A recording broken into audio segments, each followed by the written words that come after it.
স্বামীকে বশে কেন রাখতে চাচ্ছেন? স্বামীকে বশে রাখলে আমার সব কথা শুনবে এমনটি আমরা চাই বা কামনা করি। পৃথিবীতে মানুষ যা চাইবে তার সব হবে, এমনটি আসলে হওয়ার জায়গা পৃথিবী নয়, এমন জায়গা তো জান্নাত।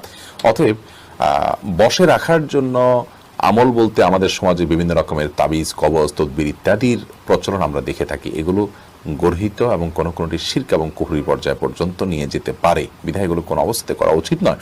স্বামীকে আপনি চান যে স্বামী কোনো আপনার প্রতি জুলুম অবিচার না করুক, আপনার হক ঠিকঠাক মতো আদায় করুক, আপনাকে ভালোবাসুক, সেটা যদি আপনি চান তাহলে সেক্ষেত্রে আপনি নিজে ভালো হয়ে চলুন, তার ভালোবাসা অর্জন করার জন্য চেষ্টা করুন,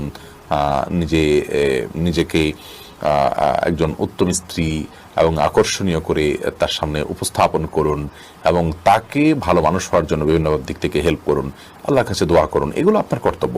এর বাইরে আপনার গতানুগতিকভাবে